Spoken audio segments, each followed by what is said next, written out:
Inverter management system එකේ Windows application එක තමයි දැන් මම පැහැදිලි කරන්න ඇති. මෙහි ප්‍රධාන වෙනස වෙබ් බ්‍රවුසර් එකට යන්නේ නැතුව අපිට කියන්නේ Google එකට යන්නේ නැතුව Windows එකේම app එකක් විදිහට පාවිච්චි කරන්න පුළුවන්. මෙහිදී මේ software එකක් විදිහට අපිට ඕන අනිත් page එකට install කරගන්න පුළුවන්. අපි ඒකටම user කෙනෙක් විදිහට කියනවා. මම user name එක ගහ type කරලා ඊට පස්සේ password එක type කරලා ඊට පස්සේ දැන් අපි දෙනවා admin the member එක. සාමාන්‍ය member කෙනෙක් කියන member කියන දෙනවා. කියන්නේ normal user එක. ඊට පස්සේ log in කරනවා. user කෙනෙක්ට පුළුවන්.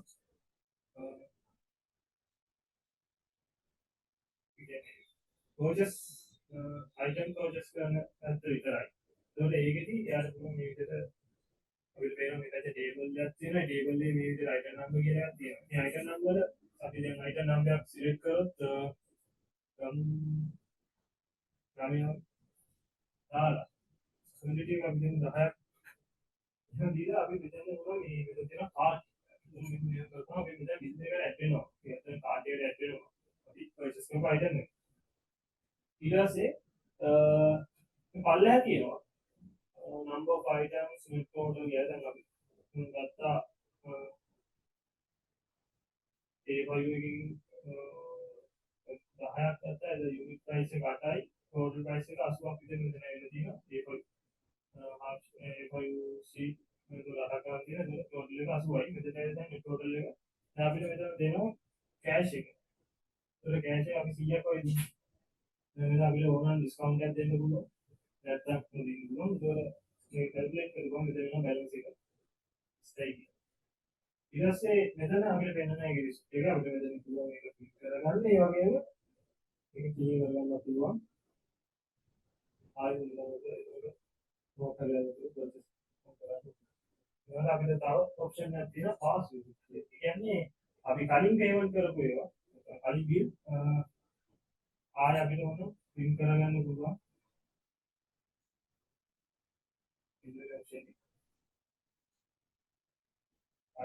user එකෙන් මේ ටික තමයි තියෙන්නේ. admin දෙ ලොකුව min දෙකට තියෙනවා. ඒ user එකකට තිබ්බ ඒ විදිහටම තියෙන එක purchase කරන්න පුළුවන් එක.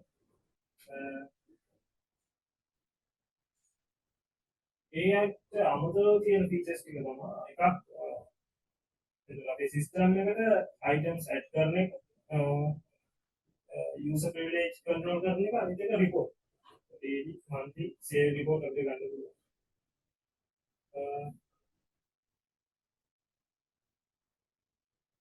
මෙතන inventory එකට ගියොත් දැන් අපි පුළුවන් අන්තිම item එකක් add කරන්න.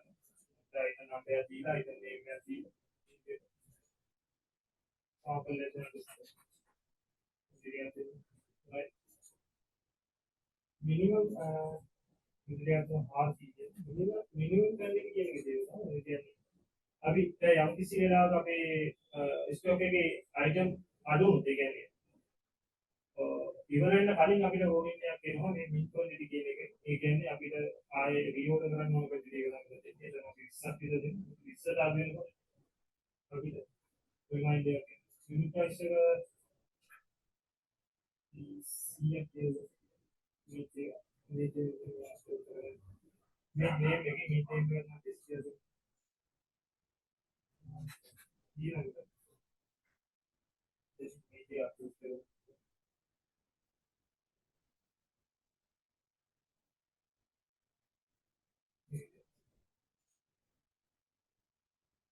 ඊළඟ මෙතනින් එක්ස් කරපුවම ඒක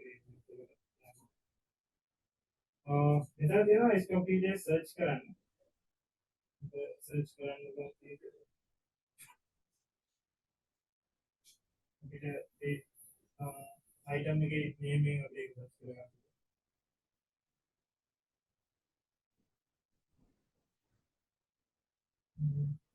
ඊළඟට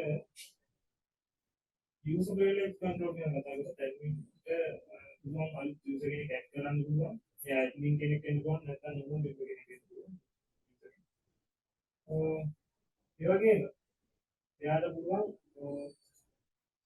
login details ගන්න. ඒ login details කියන්නේ කවුරු හරි user කෙනෙක් system එකට log වුණ වෙලාව සහ log out වුණ වෙලාව. එයාට මේක බලා ගන්න පුළුවන්. ඊළඟට මෙතන තියෙනවා all users ලව අපිට බලන්න පුළුවන් ඉන්න එක සිස්ටම් එකේ ඉන්න users registered అయిన users ඊළඟට මෙතන අපිට user ID එක ගාලා අපිට user කෙනෙක් සිස්ටම් එකෙන් අයින් කරන්න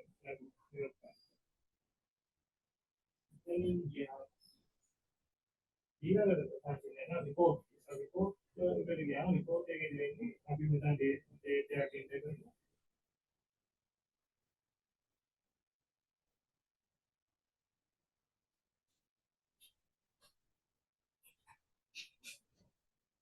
කරනවා එතන අපිට මෙතන ඒ දවසේ සේල් වෙනවා සේල් වුණාම මෙතන තියෙනවා sales detail ටික ඒ වගේම මෙතන report එකක් generate කරනවා part එකේ ඉච්චරයි ප්‍රධාන වශයෙන් Windows application එකක් use කරන එකේ ප්‍රධාන වාසිය තමයි අපිට ඒක software එකක් විදිහට ඕනම machine එකක ඒ කියන්නේ Android phone එක අපි පාවිච්චි කරනවා ඕනම ඉන්ස්ටෝල් කරගෙන අපිට ඒක පාවිච්චි කරන්න